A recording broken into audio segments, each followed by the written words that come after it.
इसमें ये है कि आज लाइट भी नहीं और बैटरी भी कम है, लेकिन देखते हैं कितना कम कर सकते हैं। अच्छा, आज हमने ये इक्विलिब्रियम वेक्टर का पढ़ना था। इसमें ये है कि पहले कल हमने कन्वर्जन रिएक्टर का पढ़ा था कि जिसमें हमें कन्वर्जन रिएक्शन का पता हो। अगर हमें इक्विलिब्रियम रिएक्टर का पता है, यानी कि रिएक्शन का पता है, इक्विलिब्रियम रिएक्शन का पता है, तो फिर हम इक्विलिब्रियम रिएक्टर यानी कि जिस टाइप का डाटा पता होता है उस टाइप का रिएक्टर हम यूज़ कर लेते हैं अपनी प्रॉब्लम को सॉल्व करने के लिए। ठीक है, तो ये प्रॉब्लम है इक्विलिब्रियम रिएक्टर की। यह है कि the following two reactor occur in the production of synthesis gas from natural gas। अच्छा, ये सिंथेसिस गैस होती है, नेचुरल गैस से बनती है, ठीक है ना। तो जो ये दोनों रिएक्शन है ये इक्विलिब्रियम रिएक्शन है, ठीक है ना। The first reaction is the reforming reaction. इनके नाम होते हैं कि पहले रिएक्शन का नाम रिफॉर्मिंग है, दूसरे रिएक्शन का नाम वाटर गैस शिफ्ट रिएक्शन होता है, ठीक है ना। Which at most hydrogen is produced and CO2 is change to, यानी कि इसमें हाइड्रोजन ज़्यादा बनती है और CO जो कार्बन मोनोऑक्साइड होता है वो कार्बन डाइऑक्साइड में कन्वर्ट हो जाता है। Model this reaction as a equilibrium reaction using Aspen HYSYS. ये जो रिएक्शन है इनको इक्विलिब्रियम रिएक्शन है तो इक्विलिब्रियम के तौर पर ही हाइसिस में डिफाइन करना है और मॉडल करना है। कंडीशंस दी हुई हैं for calculation consider natural gas as a pure methane, यानी कि नेचुरल गैस में काफ़ी मीथेन इथेन ब्यूटेन वगैरह होते हैं, तो उसने कहा कि पुअर मीथेन यूज़ करने। पुअर मीथेन यानी कि ये होती है कि सिर्फ मीथेन ही है उसमें, ठीक है। Natural gas as a pure methane के उसमें मीथेन है और कार्बन मोनोऑक्साइड है। Fed to the reactor, reactor को फीड किया गया टेम्परेचर, इस टेम्परेचर पर, प्रेशर इस पर। और एक और चीज़ है प्री हीटेड स्ट्रीम। स्टीम यानी कि वाटर है स्टीम में कन्वर्ट है, उसको पहले से हीट किया हुआ है, प्री हीटेड स्टीम, ये मतलब इसका। इस फेड टू दी यानी उसका टेम्परेचर ये है, प्रेशर ये है, मोल फ्लो मीथेन का ये है, ठीक है ना। And the mole flow steam is इतना। Calculate the product composition at the reactor temperature. हमने कंपोजिशन निकालनी है, सिंपल है, रेंजिंग फ्रॉम 350 टू 900।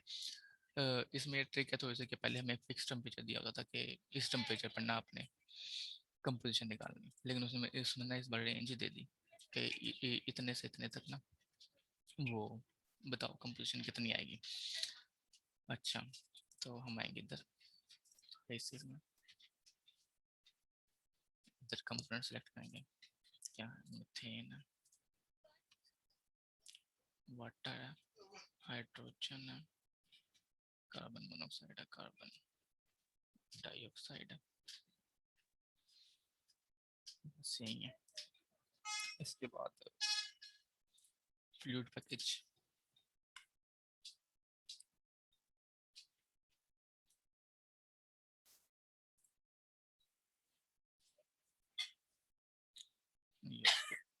सिमुलेशन मारेंगे। अच्छा, इधर है कि सिमुलेशन में जाने से पहले ना, क्योंकि उसने रिएक्शन भी दिए में, तो हाइसिस में ये होता है कि रिएक्शन हम किधर डिफाइन करते हैं, प्रॉपर्टीज में। तो ये प्रॉपर्टीज में पहले रिएक्शन भी डिफाइन करना, ये रिएक्शन के टाइम में ऐड करना है, रिएक्शन का सेट आ गया, ठीक है ना। इधर से ऐड रिएक्शन किया इक्विलिब्रियम में, इस बार हमारा कौन सा रिएक्शन है, इक्विलिब्रियम का, तो इक्विलिब्रियम में आएंगे ऐड रिएक्शन, दो रिएक्शन है तो दो रिएक्शन ऐड कर देंगे। पहला रिएक्शन है, पहला रिएक्शन है मीथेन और वाटर का, मीथेन वाटर, हाइड्रोजन और कार्बन डाइऑक्साइड,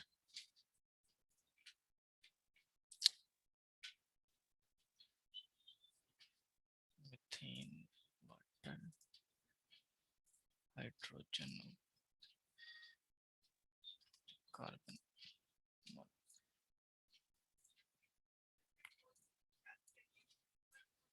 ठीक है ना। यही है, इनके वो मोल बैलेंस देख लेना कितना है। ये कंज्यूम हो रहा है -1 ये प्रोड्यूस हो रहा है, एक मिनट, ये ऊपर नीचे लिखी थी, अच्छा नहीं, हाइड्रोजन 3, हाँ 3 बनेंगे और कार्बन मोनोऑक्साइड 1, सही है। तो ये पॉजिटिव बनेंगे, ये बैलेंस हो गया, पहला रिएक्शन डिफाइन हो गया, इधर टिक आ गया, ठीक है, दूसरा रिएक्शन डबल क्लिक करेंगे, इसमें आ जाएगा ये वाटर आ जाएगा, मोनोऑक्साइड आ जाएगा। क्या प्रोड्यूस कर रहे हैं, हाइड्रोजन प्रोड्यूस कर रहे हैं और कार्बन मोनोऑक्साइड डाइऑक्साइड में है। इनका मोल बैलेंस सिंपल लिया, ये -1 और यानी कि ये कंज्यूम हो रहे हैं और ये प्रोड्यूस हो रहे हैं। ये ओके हो गया, ठीक है, इधर ओके हो गया। अभी रिएक्शन सेट में वार्निंग का सिंबल आ रहा है क्योंकि फ्लूइड पैकेज को अटैच नहीं किया, ये not attach to fluid package. तो फ्लूइड पैकेज कौन सा, पेंग रॉबिन्सन है, ये अटैच कर दिया हमने इसके साथ। रेडी हो गए, इधर टिक आ गए सारे। सिमुलेशन में चलते हैं। अच्छा, अब हमारे पास इक्विलिब्रियम है, प्रॉब्लम है, तो हम कौन सा इक्विलिब्रियम रिएक्टर लगाएंगे, ठीक है ना। अब इक्विलिब्रियम रिएक्टर में ये होता है कि इसकी दो आउटपुट होती हैं क्योंकि ये फेस कैलकुलेशन करता है और सामने कंपोजिशन स्टोइकोमेट्रिक कैलकुलेशन करता है। तो फेस कैलकुलेशन जब भी होती है तो उसमें दो स्ट्रीम्स आती हैं क्योंकि एक पेपर की बनती है, एक लिक्विड की बनती है, ठीक है ना। तो स्ट्रीम्स ऐड कर लेते हैं, एक कौन सी है, नाम लिख देते हैं, नेचुरल गैस की स्ट्रीम है एक, और एक कौन सी प्री हीटेड स्ट्रीम है, ठीक ना। ये दो स्ट्रीम रिएक्टर में एंटर हो रही है। जो दो आउटपुट होंगी वो एक वेपर की हो जाएगी, एक लिक्विड की हो जाएगी। ये एनर्जी का ऑप्शन होता है, ऑप्शनल होता है कि आपने ऐड करनी है कि नहीं करनी, तो हम कर देते हैं। एनर्जी की भी वो चीज़ें मिल जाएंगी हमें, ये यूटिलिटी हीट वगैरह, ठीक है ना। तो इसको होल्ड मोड पर रखते हैं, ठीक है ना। पहले हम चीज़ें डिफाइन कर लेंगे फिर इसको रन करते हैं। ये है कि ठीक है। अच्छा, अभी रिएक्शन वो क्या, रिएक्शन ऐड कर दो, रिएक्शन ऐड कर, इधर से रिएक्शन सेट ऐड करेंगे जो हमने प्रॉपर्टीज में डिफाइन किया हुआ, ठीक है ना। तो ये हम रिएक्शन सेट ऐड कर दिए, ये इसके रिएक्शन ऐड हो गए। कौन कौन से रिएक्शन ऐड हुए, तो ये वाले दो जो दो हमने डिफाइन किए थे, ठीक है ना। ये हो गया। उसके बाद हमने वर्कशीट में आ जाना, वर्कशीट में आ जाना कि अब मैं दिखाता हूँ, ये देखो ये दो स्ट्रीम्स ऐड हुई हुई हैं, ठीक है ना। एक नेचुरल गैस की क्रिएटेड, ये दो आउटपुट आ गई और ये एक एनर्जी की स्ट्रीम है। या तो इनको डबल क्लिक करके सिंगल सिंगल तौर पर यानी कि डिफाइन कर लो, या तो रिएक्टर में या जो सिंपल सा, ठीक है ना। इसकी वर्कशीट में आएंगे तो इधर है इनलेट यानी कि natural gas pre heated liquid vapour, यानी कि इनलेट आउटलेट दोनों चीज़ें, तो इधर इजीली हम डिफाइन कर सकते हैं, ठीक है ना। अच्छा, जो उसने कंडीशंस दी हुई हैं वो क्या क्या है, कंडीशंस, नेचुरल गैस है तो पूरे मीथेन पेट्रो डिटेक्टर, ये है 400 डिग्री 34 बार, नेचुरल गैस कितना है 400 डिग्री, प्रेशर कितना है 34 बार है, ठीक हो गया। उसके बाद है प्रीहीटेड का 280 और 34 है, प्रीहीटेड का कितना था 280 34 280 और 34 बार, ठीक है ना। यूनिट्स को देख लेना। उसके बाद है फ्लो दिया हुआ है 90, जो नेचुरल गैस का उसका 90 किलो मोल पर आवर और 235, तो ये नेचुरल गैस का इसका मोलर फ्लो कितना 90 है, इसके किलो मोल पर आवर में ही है, और 235 किलो मोल पर आवर, ठीक हो गया। ये चीज़ें डिफाइन कर दी in the mole flow of steam. अच्छा, ये मोल फ्लो दिया। अच्छा, calculate the product composition at a reactor temperature ranging from 350 to 900। अच्छा, अब ये है कि उसने ना रेंज दे दी। अब इधर हम ये देखो, अगर हम जैसे कि हमें बस आउटलेट का टेम्परेचर है ना, लेकिन उसने रेंज दी, इस बार क्या करें हम, तो इसमें ये होता है कि हम पहले रिएक्टर को ना सोल्व कर लेते हैं एक दफ़ा ना, कोई भी इसकी वैल्यू दे देते हैं, या तो मिनिमम दे दो या मैक्सिमम दे दो, यानी कि उस रेंज में से कोई दे दो, या लोएस्ट वैल्यू दे दो या हाईएस्ट वैल्यू दे दो। तो एक दफ़ा ना लोएस्ट वैल्यू देखने इसको रन करते हैं, उसके बाद हम रेंज में सोल्व करते हैं कि इसको रेंज में कैसे सोल्व करेंगे। तो जो आउटलेट टेम्परेचर होगा लिक्विड का डिफाइन कर दो या इसका वेपर का डिफाइन कर दो 350, यानी कि मिनिमम, बाकी वो डिफाइन खुद ही कर लेगा डिफाइन। अच्छा, ये होल्ड मोड पर है, हमने सारा डाटा जो था तो कंपोजिशन आ गई। तो मुझे नेचुरल गैस के अंदर क्या है, नेचुरल गैस के अंदर मेजर जो होती है मीथेन ही है, और थोड़ी सी जो बाकी है वो कार्बन मोनोऑक्साइड है। ठीक है, इसको इस तरह से डिफाइन कर दिया। जो स्ट्रीम के अंदर है, इसके अंदर वाटर है सिंपल, ये डिफाइन कर दिया। ठीक है, अब चीज़ें सारी पूरी होगी हमारी, जो जो डाटा गिवन था। एक्टिव करते हैं इसको और ये ओके हो गया। ठीक है ना, इसने सारी वैल्यू दे दी, यानी कि इसने ये इसको सोल्व कर दिया। जब सोल्व होती तो पहले देखा था कि ब्लू लाइट ब्लू थी, अब ये डार्क ब्लू हो जाती है स्ट्रीम, जो जो चीज़ें डिफाइन होती रहती हैं। ठीक है ना, तो अब हमने क्या किया, इसको सोल्व किया 350 के ऊपर, जब आउटलेट टेम्परेचर इतना। तो हमने क्या बताना है, कंपोजिशन बतानी थी प्रोडक्ट्स की। तो कंपोजिशन देख लेते हैं, कंपोजिशन में आएंगे। ठीक है ना, तो लिक्विड के अंदर क्या है कि इतना 0.2 मीथेन है, वाटर ज़्यादा है लिक्विड में। और अगर वेपर में देखें, वेपर में भी वाटर ज़्यादा है, 6 to 6 यानी कि इक्वली तकरीबन डिवाइड हो गया। जो वैल्यूज यानी कि इधर है सेम वही इधर है, इक्वली उसने ना डिस्ट्रीब्यूट कर दी है, लिक्विड में भी और वेपर्स में भी। लेकिन क्या है हमारा मकसद, क्या इसका कि हमने रेंज में बतानी है कंपोजिशन, सिर्फ एक टेम्परेचर पर नहीं बतानी। इसके लिए क्या करते हैं, इसके लिए हम करते हैं, अच्छा ये रिएक्टर ना सोल्व हो गया। ठीक है ना, अब हम केस स्टडी, ये थे केस स्टडी, जब हमने रेंज या कोई अपने पास से करनी है, केस स्टडी में आएंगे। ठीक है ना, इधर से आ जाओ या इधर से सिलेक्ट कर लो, एक केस स्टडी ऐड करेंगे। ठीक है, अच्छा इसमें ना वेरिएबल्स मैं दिखा दूँ, वेरिएबल्स होती है, ये तो पहले हमने वेरिएबल सेलेक्ट करना था। एक है ये इंडिपेंडेंट वेरिएबल कि जो यूज़र डिफाइंड होते हैं, ये इंडिपेंडेंट वेरिएबल इसे इस तरह से लेता है कि जिसको ना यूज़र डिफाइन करता है। ठीक है ना, और डिपेंडेंट होता है जिसके ऊपर इसकी वैल्यू यानी कि इसकी वैल्यू डिपेंड करती है इसके ऊपर। ठीक है ना, तो अब हमारे पास क्या चीज़ है, हमारे पास तो टेम्परेचर है, यानी कि हमें यूज़र डिफाइन क्या चीज़ें, इंडिपेंडेंट क्या होगा, टेम्परेचर होगा, और जो कंपोजिशन हमने फाइंड करनी है वो डिपेंडेंट होगा टेम्परेचर के ऊपर। तो इंडिपेंडेंट में आएंगे, ये थोड़ा साइड पे करके फाइंड वेरिएबल्स। ठीक है, अच्छा ये मेन केस है, ऑब्जेक्ट सारे कर लो या स्ट्रीम्स कर लो, मतलब स्ट्रीम्स कर लो, वाले ये कर लो। हमें क्या करना है कि natural gas, vapours, natural gas नहीं वेपर, वेपर वाली कौन सी स्ट्रीम थी, अगर हम लाइट आ गई।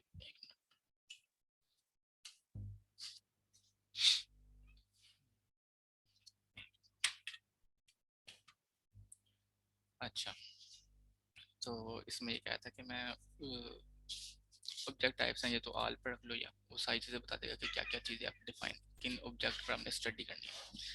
ठीक है ना, तो अब हमें इधर से आके टेम्परेचर रेंजिंग फ्रॉम 350 से 900 तक था। तो हम कहते हैं कि अभी हमने क्या डिफाइन किया था उसके अंदर, मैं दोबारा से दिखाता हूँ। वेपर का टेम्परेचर हमने कितना 350 डिग्री किया था, कि इसका 350 डिग्री होगा ना तो उसकी कंपोजिशन पता लग जाएगी। तो अब हमें रेंज देनी है, लेकिन हमने वेरिएबल डिफाइन करना है। तो यानी कि वेपर का हमने किसका डिफाइन किया था, वेपर का टेम्परेचर डिफाइन किया हुआ था। हम केस स्टडी में आएंगे, फाइंड वेरिएबल में आएंगे, वेपर वाली स्ट्रीम या तो आल में कर लो या स्ट्रीम्स में खाली चले जाओ। तो ये वेपर वाली स्ट्रीम, ये उसके बता देगा कि हमने क्या चीज़ इसकी वो इंडिपेंडेंट वेरिएबल के तौर पर लेनी है। तो हमने क्या लेना है, इसका टेम्परेचर लेना, ये इधर से सर्च कर लिया, टेम्परेचर को सिलेक्ट किया, इधर से सिलेक्ट कर लिया, यानी कि इसको डबल क्लिक कर दो या इधर से कर दो, तो यानी कि ये टेम्परेचर सिलेक्ट हो गई, इसको डन कर दिया। ठीक है, ये देखो अब इसने किस तरह से डिफाइन किया, ऐसे करके कि उसने वेरिएबल का नाम लिया, टेम्परेचर लिया। ठीक है ना, जो इंडिपेंडेंट वेरिएबल, ये देखो ये इंडिपेंडेंट वेरिएबल है, टेम्परेचर है, उसकी करंट वैल्यू कितनी 350 दी हुई थी, यूनिट और ये क्रॉस का साइन इसका डिलीट कर दो। अब इस टेम्परेचर के ऊपर क्या चीज़ डिपेंड करी, हमने वैल्यूज किसकी निकालनी है, कंपोजिशंस की। ठीक है ना, तो इस तरह भी हम स्ट्रीम्स में आ जाएंगे, या तो लिक्विड की वो स्ट्रीम सी कंपोजिशन निकाल लो, या वेपर के निकाल लो, या दोनों निकालने दोनों निकाल लो। हम वेपर, अगर हमने वेपर का टेम्परेचर लिया तो हम आसानी के लिए वेपर्स की निकालेंगे, फ्रैक्शन कंपोजिशन कैसे निकालते हैं, फ्रैक्शन से। इधर हम जरा ये कर लें, ये आ गया मास्टर मोल फ्रैक्शन निकाल लें, मोल निकाल लो या मैस फ्रैक्शन है, हम मोल फ्रैक्शन ही करेंगे। मोल फ्रैक्शन में अब किस किस की है, ये है, तो हम इसको सिलेक्ट करेंगे, इधर आ जाएगा कि हमें इसकी मोल फ्रैक्शन बताए वेपर के अंदर, कार्बन डाइऑक्साइड की बताए, वाटर की बताए, हाइड्रोजन की, और यानी कि जितने कंपोनेंट हैं सबकी बता दे। इधर हमने सिलेक्ट कर लिया, ठीक है ना, वेरिएबल। इधर ये हमने डिफाइन कर दिया डिपेंडेंट वेरिएबल, ये इनकी करंट वैल्यू। अच्छा, ये अगर हम देखें ना कि ये जो डिपेंडेंट वेरिएबल है ना, उनकी वैल्यू हम चेंज नहीं कर सकते, लेकिन जो इंडिपेंडेंट है, ये तो ये ब्लू है, तो इसकी वैल्यू ना हम चेंज कर सकते हैं, यानी कि एडिट कर सकते हैं, ठीक है ना। तो अब हमने क्या, इस करंट वैल्यू तो ये हमने, अब इधर भी ए की वैल्यू की ऑप्शन आ रही है कि हमने दी ए की वैल्यू दे सकते हैं, लेकिन हमने क्या देनी है, रेंज देनी है। नेक्स्ट इसके टैब पर आएंगे, केस स्टडी के अंदर वेरिएबल, सिलेक्शन के अंदर केस स्टडी सेटअप, ठीक है ना। अब यह कि आपने डिफाइन करना है कि करंट वैल्यू तो ये है, तो आप बताएं कहाँ से कहाँ तक रेंज दे दें आप, ठीक है ना। तो हमने कितनी रेंज देनी है, 350 से 900 तक, ठीक है ना, ये हमारी रेंज है ना, ये 350 से 900 तक। ये अगर स्टेप साइज होता है कि कितने इंटरवल के बाद वो कैलकुलेशन करें, यानी कि कितने डिग्री के बाद, यानी कि 50 पे क्या कि नेक्स्ट कैलकुलेशन कब करें, हम कहते हैं 400 पकड़ ले तो 50 डिग्री का स्टेप रख लें, तो 12 स्टेप बनेंगे, ठीक हो गया। ये हमने अपना क्या किया, केस डिफाइन कर दिया, सिंपल, ठीक है। इसके अब रिजल्ट में आएंगे तो रिजल्ट तो कुछ भी नहीं, क्यों, क्योंकि हमने इसको रन ही नहीं किया। तो इसको हम करते हैं रन, कि इसके स्टडी को रन करें, एन अननोन रिएक्शन, देखते हैं।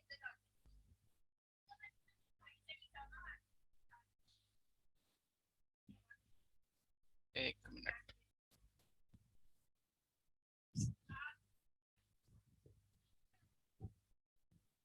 एक मिनट, ये थोड़ी गड़बड़ हो गई यहाँ पर।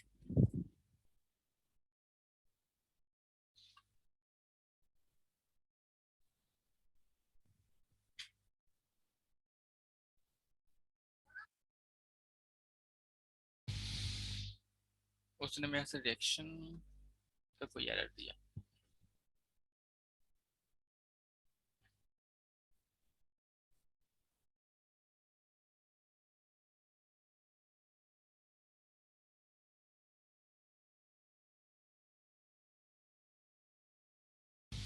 हाँ, एक मिनट, मेरे से ना केस स्टडी से डिफाइन नहीं की, ये वेरिएबल सारे ऊपर आ गए,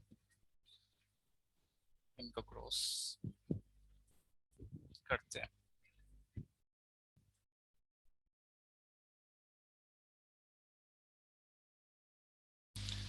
ये देखते हैं कि ये क्या है, क्योंकि डिपेंडेंट तो कौन सा वाला है, इंडिपेंडेंट यही है, टेम्परेचर ही है, और डिपेंडेंट यानी कि जिस पर चीज़ें डिपेंड करनी, टेम्परेचर भी डिपेंड करें, क्या चीज़, कंपोजिशन। तो आएगा इधर कंपोजिशन, या हमने इधर से कोई गड़बड़ किया है।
मेरे से ना हमने वो डिफाइन गलत किया, इसका वेरिएबल जो होता है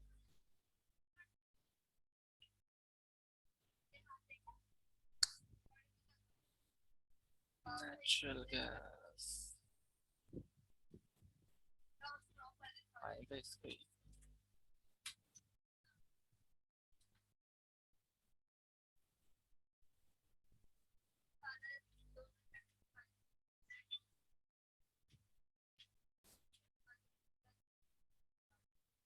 मास्टर कंपोज,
ये वेपर है।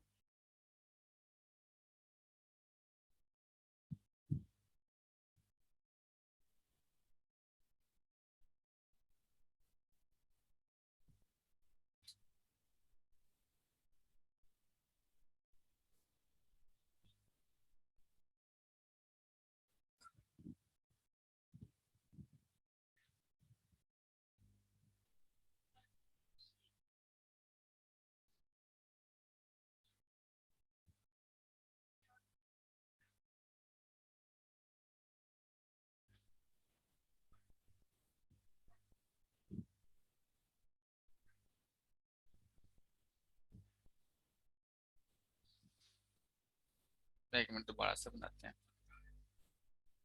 एक केस स्टडी में ये है फाइंड वेरिएबल, इसमें आ जाना। ठीक है ना। उसके बाद हमने टेम्परेचर डिफाइन कर देना। वेपर्स का कर देते हैं टेम्परेचर। ये आ जाएगा। ये सिलेक्ट कर लिया, ये डन कर दिया। ये आ गया हमारा इंडिपेंडेंट वेरिएबल। जो डिपेंडेंट वेरिएबल होगा कंपोजिशन निकालनी है वेपर्स की, मोल फ्रैक्शन की। तो mole fraction, total mole fraction.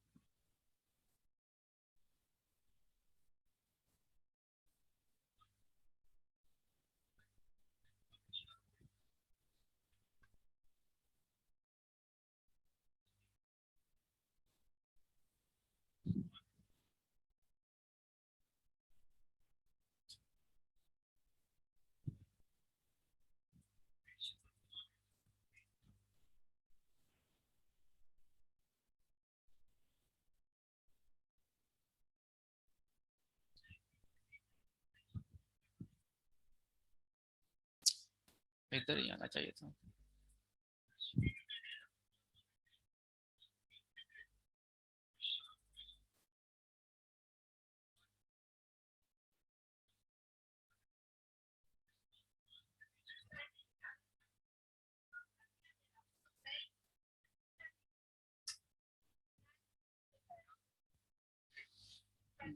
ये वाली वैल्यू तो नहीं है, क्या है?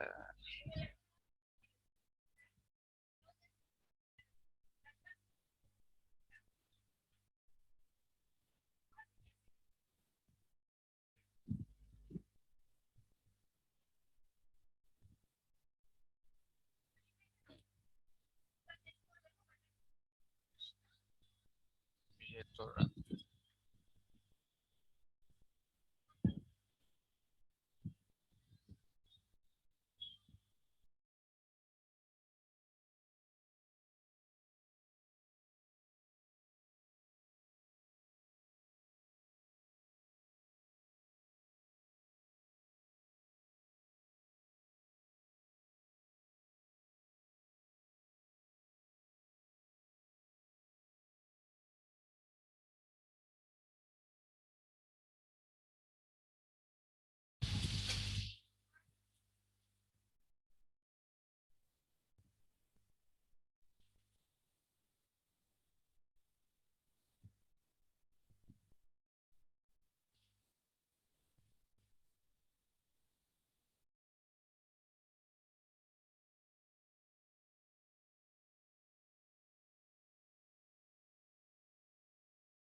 अच्छा ये वो मेरे से ना ये हुआ था, मैं दिखा देता हूँ दोबारा से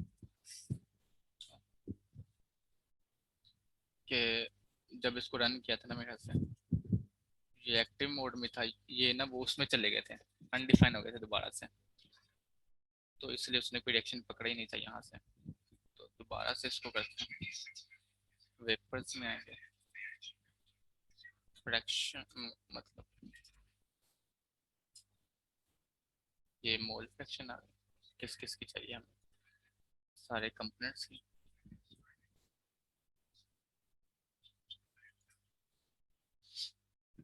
इसको डन कर दिया, ये हो गया, ये वही वैल्यू है, यहाँ पर इसकी रेंज दे देते हैं।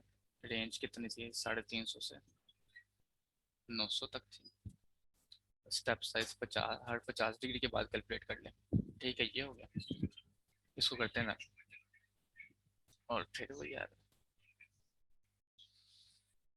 रिएक्शन न करें इन ऑपरेशन।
ठीक है, अब रिजल्ट आ गया, वो ये है, ये हुआ था असल में ना, पहले हम ये जब डिफाइन कर रहे थे ना, तो ये पहले ही एक्टिव मोड में था, तो साथ साथ ही सोल्व कर रहा था, तो मैं ऐसे आधी चीजें डिफाइन थी, तो वो रिएक्शन उसके साथ मैच नहीं कर पा रहा था, तो इसको होल्ड मोड में रख के इसको चीजों को डिफाइन करना है, ठीक है ना। तो यही आते रहते हैं छोटे मोटे, फिर टाइम भी वेस्ट होता। होल्ड में रख के इन चीज़ों को डिफाइन करना है, ठीक है ना। फिर रन करते वक्त इसको एक्टिव में ले जाना, रन कर देना। ठीक है, अब ये आए रिजल्ट्स, इसको थोड़ा बड़ा करते हैं, ऐसे ऐसे ऐसे करते हैं। अच्छा, अब एक थोड़ा और बड़ा करते हैं, इसका मतलब क्या, ये देखो, अब ये एक्स एक्सिस पर क्या है, टेम्परेचर है। टेम्परेचर की कितनी रेंज थी, हमने 350 से, यानी कि यहाँ से शुरू होना है, वो 300 को उसने ग्राफ बनाया, 350 से 900 तक थी, ठीक है ना।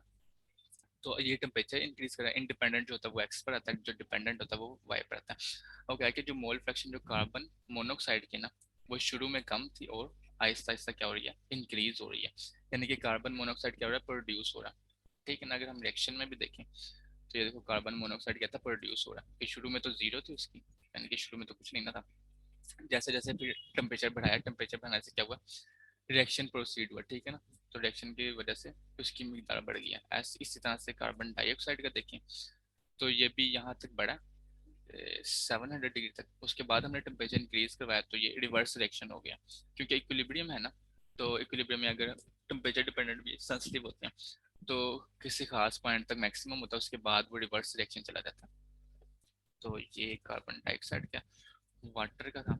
वाटर शुरू में, ये असल में प्रोडक्ट है वाटर, यहाँ पे देखे ना ये वाटर यूज हो रहा है, तो शुरू में वाटर क्या है, सबसे ज्यादा था, और फिर जैसे जैसे रिएक्शन प्रोसीड हुआ ये कम होता गया। इसी तरह से अगर हम हाइड्रोजन देखें, हाइड्रोजन प्रोड्यूस हो रही थी, तो ये प्रोड्यूस हुई है, यानी कि प्रोड्यूस रिएक्शन के साथ इसकी अमाउंट ऑफ मोल फ्रैक्शन बढ़ रही है। और मिथेन जो थी वो यूज हो रही है, ये मिथेन थी ना, हमने यूज कर रहे हैं, तो शुरू में इसकी वैल्यू ज्यादा थी और एंड पर कम होती गई। ठीक है ना, तो मतलब ये उसने पूछा था सवाल में कि calculate the product composition at a reactor temperature ranging from, के प्रोडक्ट्स की कंपोजिशन बताएं जब उसकी रेंज यहाँ से 350 से 900 डिग्री तक हो। तो जाहिर से बताकर टेम्परेचर की रेंज है तो क्या होगी, कंपोजिशन की भी रेंज होगी। ठीक है ना, तो ये सिंपल सा था, थोड़ा कॉम्प्लेक्स हो गया आज कि इसको सोल्व कैसे करना है। अच्छा, अगर हम एक चीज़ देखें ना कि ये रिएक्शन देखते हैं, रिएक्शन के रिजल्ट भी, क्योंकि हमने एनर्जी वाली भी लगाई थी, तो इसमें देखो ये अगर ये देखो ये इक्विलिब्रियम कांस्टेंट की वैल्यू है, अगर हम यहाँ से पता करें तो ये जो पहला रिएक्शन है ना वो उसकी जीरो वैल्यू है, यानी कि इक्विलिब्रियम कांस्टेंट की ये पहले रिएक्शन की जीरो वैल्यू है किस टेम्परेचर के ऊपर, अगर हम देखें क्योंकि यहाँ पर तो एक ही टेम्परेचर दिया था ना 350, ठीक है ना, यानी कि 350 के ऊपर इसकी जीरो वैल्यू और इसकी 22, यानी कि इक्विलिब्रियम कांस्टेंट की वैल्यू का पता है ना कैसे यूज करते हैं कि जितनी ज्यादा वैल्यू होती है उतने ज्यादा प्रोडक्ट होते हैं, जितनी कम वैल्यू होती है तो उतने ज्यादा रिएक्टेंट होते हैं। ठीक है ना, तो अगर हम देखें कि अगर मिनिमम, क्योंकि हमने ना यहाँ पर ये अज्यूम किया था ना कि हम मिनिमम चलो रेंज ले लेते हैं, चलो अगर हम मैक्सिमम रेंज लेते हैं यानी कि लिमिट है ना 350 से 900 तक, हम 900 तक 900 करते हैं, ठीक है ना, हम 900 किया इसको। अब हमने देखा अब क्या हुआ कि अगर हम मैक्सिमम टेम्परेचर लेते हैं ना तो पहले रिएक्शन की क्या हुआ कि उसकी उसमें प्रोडक्ट सबसे ज्यादा चली जाएगी, ठीक है ना, यानी कि इसकी 1201 वैल्यू चली गई है। तो पहले रिएक्शन की इक्विलिब्रियम कांस्टेंट इतना ज्यादा कि इसमें ना प्रोडक्ट इस टेम्परेचर के ऊपर 900 के ऊपर प्रोडक्ट सबसे ज्यादा चल जाएगी। लेकिन जो दूसरा रिएक्शन है ना, अभी उसकी क्या थी 22 थी, लेकिन अब इसकी क्या होगी 0.77, जीरो के करीब पहुंच गई है। तो मतलब इस टेम्परेचर के ऊपर क्या हो जाएगा, इसमें रिएक्टेंट ज्यादा हो जाएंगे, प्रोडक्ट कम हो जाएगी। तो इस तरह से हमने ग्राफ इसलिए बनाया कि हमने उस रेंज में देखना, हमें मिनिमम वाली पता लग गई कि इसमें मिनिमम में इरेक्शन 1 की प्रोडक्ट कम है और मैक्सिमम वैल्यू में इरेक्शन 2 की प्रोडक्ट कम है। तो हमने इसलिए वो रेंज निकाल लिया, ताकि उसने पूछी भी इसलिए कि हम बता सकें कि नॉर्मल वैल्यू कहाँ पर आएगी जहाँ पर हमें दोनों क्या मिले, जो दोनों की वैल्यू नॉर्मल मिले, कि हमें दोनों के प्रोडक्ट हमें चाहिए ना, तो दोनों के प्रोडक्ट जो है वो हमें ज़्यादा मिले, आगे प्रोडक्ट रिक्वायर्ड है।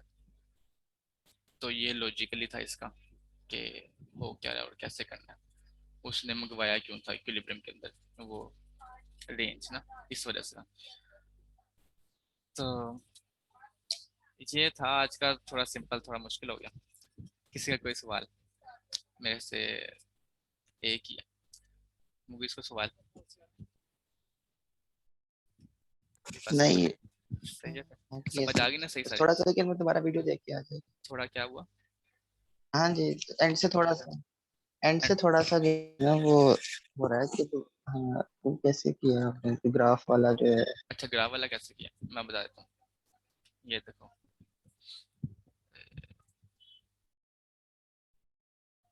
यहाँ से ये चीज़ है, हमें ना उसने ये केस स्टडी दे दी थी, ठीक है ना, कि आपने ना रेंज में हमने कंपोजिशन बतानी थी लेकिन टेम्परेचर की रेंज में। तो अगर हमारे पास टेम्परेचर की रेंज है तो कंपोजिशन की भी ना रेंज आएगी हमारे पास, ठीक है। तो इसके लिए ना हमने केस स्टडी बना ली थी एक। केस स्टडी में हमने क्या किया कि इंडिपेंडेंट वेरिएबल और डिपेंडेंट वेरिएबल, इंडिपेंडेंट वेरिएबल होता है कि जिसकी वैल्यू हमें पता हो, या तो या वो ना दूसरे पर डिपेंड ना करो, तो हमें वैल्यू किसकी पता थी, टेम्परेचर की। तो हमने टेम्परेचर को क्या लिया, इंडिपेंडेंट वेरिएबल, ठीक है ना। हमने इधर फाइंड वेरिएबल में गए हैं, ऑब्जेक्ट ऑब्जेक्ट इधर से सिलेक्ट करना होता है। हमारा जो वेरिएबल है वो स्ट्रीम का वेरिएबल है। स्ट्रीम का वेरिएबल से मुराद ये है कि वो जो टेम्परेचर है ना वो किसका है, इसका टेम्परेचर है। तो ये क्या चीज़ है, स्ट्रीम है ना ये एक, ठीक है ना। तो हम इधर आते हैं फाइंड वेरिएबल में, अगर हम स्ट्रीम में कर दें ताकि ना आसानी हो जाए। तो स्ट्रीम के चार हैं, एक एनर्जी की स्ट्रीम थी, एक लिक्विड जो आउटपुट निकल रही थी, एक वेपर आउटपुट जो निकल रही थी, और ये दो फीड की थी, नेचुरल गैस फीड हमने की थी और प्री हीटेड स्ट्रीम, ठीक है ना। अब टेम्परेचर हमने किसका लेना था, वेपर का, यानी कि जो आउटपुट पर वेपर की रेंज थी ना 350 से 900, वो ले ली हमने।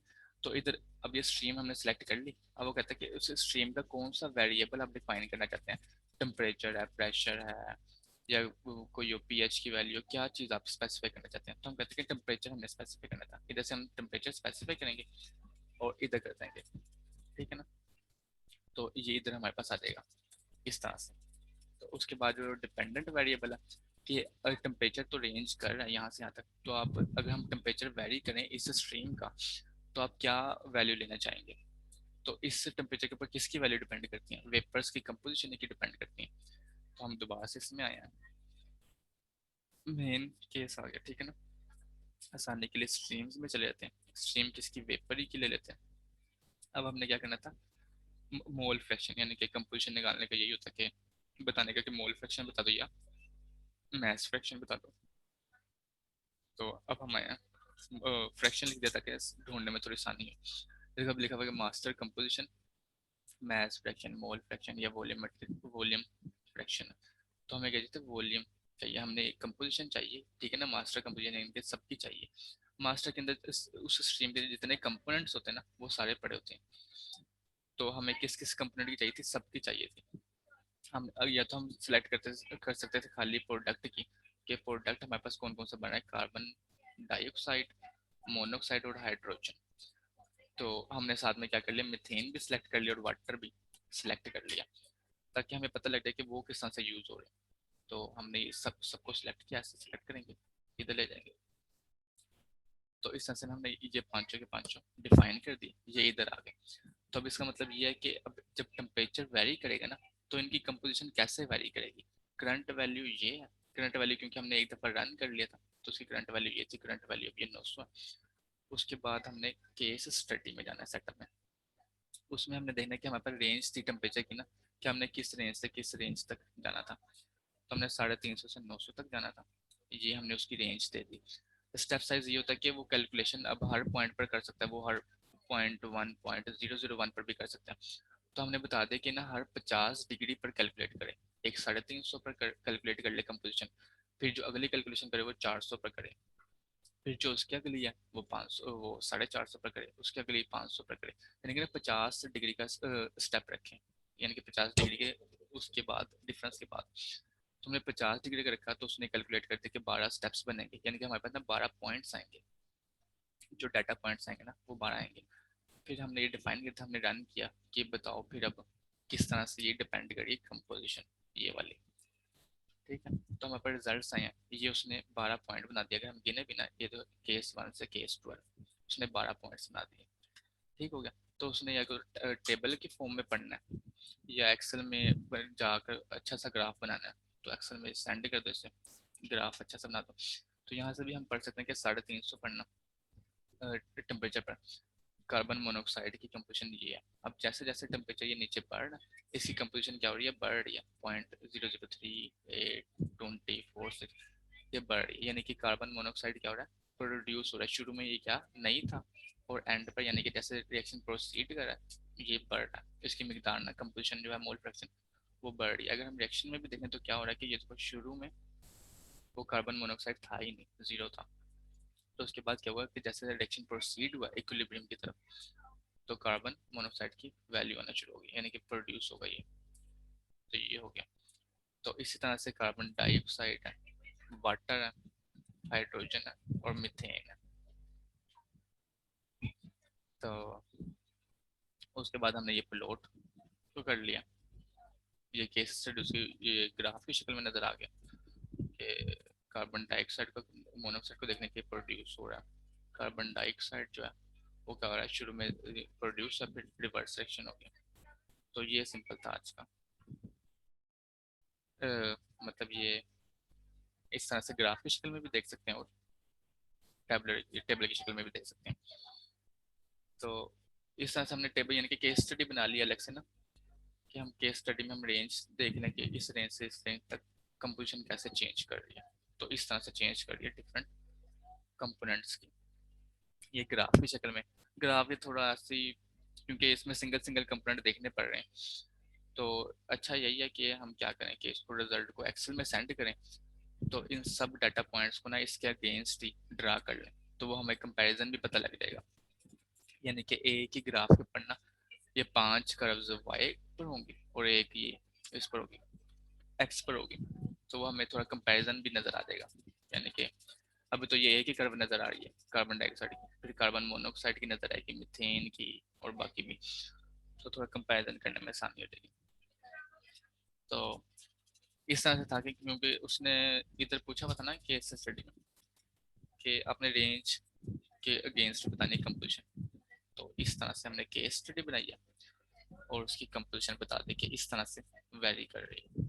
ये है यहाँ पर जो बताया था कि यही था कि अगर हम रिएक्शन का देखना था, ये पूछा नहीं था वैसे ही मैं बता दिया था ये कि हम रिएक्शन के अगर रिजल्ट में देखना कि उसकी इक्विलिब्रियम कोफिशिएंट, इक्विलिब्रियम कांस्टेंट, तो इक्विलिब्रियम कांस्टेंट यही बताता है ना कि अगर जितनी ज्यादा वैल्यू होती है के की, ये कांस्टेंट की, तो उतने ज्यादा प्रोडक्ट बनता है इक्विलिब्रियम के ऊपर, ठीक है ना। तो ये था कि अगर अब हम अभी हमारा टेम्परेचर क्या था, 900 डिग्री था, ठीक है ना। तो क्या हुआ कि इस पर ना रिएक्शन 1 में जो प्रोडक्ट बनेगी ना वो सबसे ज्यादा बनेगी और रिएक्शन 2 की बिल्कुल ही ना होने के बराबर है। लेकिन जब फिर हमने यानी कि रेंज थी कि 350 हमने कर लिया था, तो उसमें क्या हुआ था कि उसमें नीचे वाले रिएक्शन की प्रोडक्ट ज्यादा बन रही थी और ऊपर वाले की बिल्कुल भी नहीं बन रही थी। तो इस तरह से था कि हमने वो कर्व भी निकाल लिए। तो कर्व का मैं मकसद बताना चाहता कि उसने पूछा क्यों था, उसने इसलिए पूछा था कि ताकि हम कंपैरिजन करके ना एक नॉर्मल वो ऑप्टिमल टेम्परेचर के ऊपर ना अपना ये रिएक्टर को रखें, ताकि जैसे अगर 650 पर रखते हैं तो ताकि ना हमें दोनों दोनों की प्रोडक्ट मिले, जैसे कभी दोनों के बराबर होगी कि इसकी भी प्रोडक्ट मिल रही है हमें और इसकी भी प्रोडक्ट मिल रही है। तो इस तरह से रिएक्शन को ना ऑप्टिमाइज करने के लिए कि ज़्यादा हमें प्रोडक्ट मिले। तो ये था सारा ना आज का लेक्चर, और ये थोड़ा मसले मसाइल आ गए थे, तो वो थोड़ा एक्टिव मोड का हमेशा मसला पड़ रहा था, इसको देखता हूँ मैं क्या मसला। तो इस तरह से यूज़ करते हैं चीज़ें। बाकी कोई सवाल और?